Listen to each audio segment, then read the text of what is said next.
On va finir avec Eramet. Eramet, bah écoutez, c'est beau, mais est-ce que c'est trop beau et auquel cas, est-ce qu'on n'a pas déjà loupé le train, Daniel?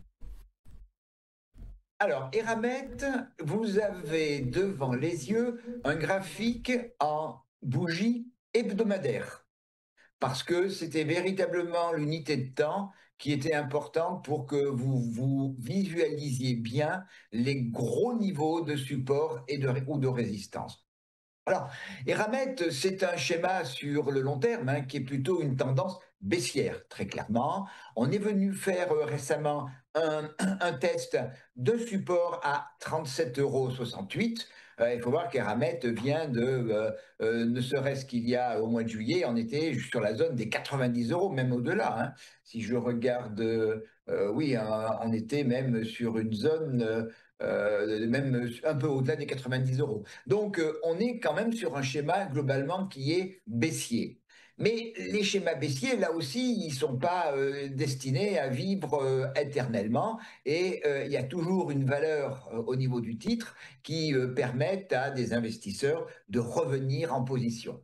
On a eu donc sur ce support au printemps, au mois d'avril, on a eu une belle figure de retournement. On est venu retester dans un premier temps le niveau de support, de résistance d'abord, support par la suite à 45,68 €. On a franchi ce niveau, on est revenu le tester une première fois au mois de juin. On est reparti à la hausse, mais on a dû revenir il y a un mois, retester ce niveau de 45,68 €. Ce niveau est donc un niveau particulièrement important. C'est un niveau qui a été à plusieurs reprises défendu par les acheteurs. Mais maintenant, on a quand même pas mal progressé et on est en train de frapper à la porte d'un niveau de résistance qui est même un niveau de polarité, qui est un niveau majeur à 60,90 €. Ce niveau, c'est un niveau de polarité. Il a été résistance au printemps. Il a été support à l'automne de l'année dernière et également à plusieurs reprises par le passé. Alors moi, j'ai regardé Eramet, puisque je vous ai aussi proposé un schéma en vision hebdomadaire, je l'ai regardé par rapport à un schéma d'évolution en ordre, et quelque part, pour répondre à la question que vous avez posée, est-ce qu'il n'est pas trop tard? La réponse, elle est, pour moi, est-ce que l'on va franchir ou pas les 60,90 €?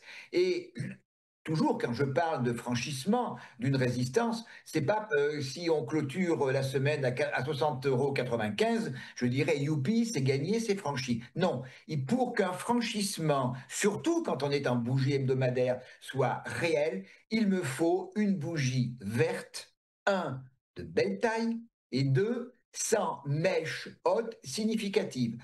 Ce que je veux, en fait, c'est que confirmer que les acheteurs sont bien à la manœuvre, que c'est eux qui mènent le marché de l'actif et que la résistance de 60-90 a été franchie avec la détermination du cœur acheteur. Donc, pour répondre au fait de est-ce qu'il est encore temps de faire quelque chose sur Eramet, il faudra attendre pour moi la fin de la semaine, puisque je suis en bougie hebdomadaire, et confirmer que la résistance de 60-90 est franchie.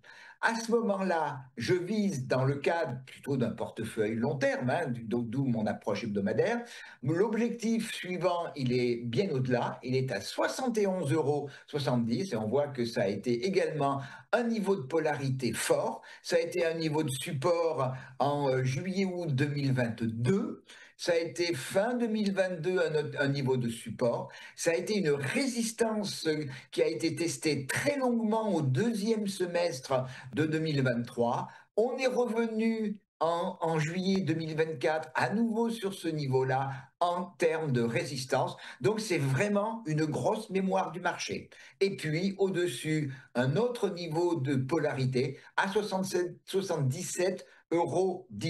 Sur le long terme, si 45,68 € était cassé, eh bien, le schéma de redémarrage des ramettes serait remis en cause. Alors, ce matin, on ouvre fortement, on ouvre à plus 5, on ouvre à 64,05 €. Donc, on est, semble-t-il, bien parti pour poursuivre notre mouvement. Et donc, j'ai une vision positive sur Eramet avec une vision, comme vous me demandiez, avec une vision long terme. Très clair, hein. On attend une confirmation du nouveau modèle économique d'Eramet, hein, notamment quand on regarde le désendettement, la structure bilancielle, les ratios de compte de résultat, les ratios d'exploitation sont plutôt bons, plutôt en ligne avec ce qui se faisait historiquement. Une petite progression intéressante à regarder, mais c'est les niveaux de marge qui vont devoir être confirmés et surtout le désendettement de la structure qui doit pouvoir dégager des free cash flow.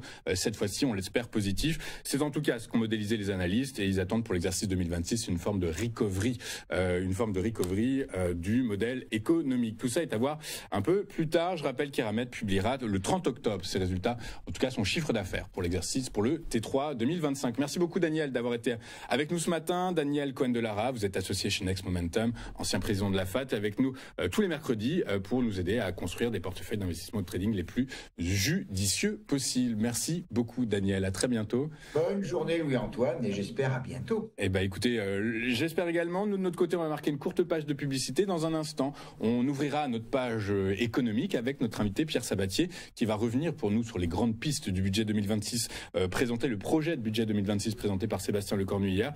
Et également, nous reviendrons sur la dichotomie actuelle des marchés financiers, un peu moins prononcée aujourd'hui, mais très clairement en fin de semaine dernière, entre des valeurs refuges qui naviguent sur des plus hauts historiques, des actifs risqués qui naviguent sur des plus hauts historiques. Résultat, comment construire vos portefeuilles d'investissement? Eh bien, il va nous dire ça dans un instant. À tout de suite sur Téléfinance.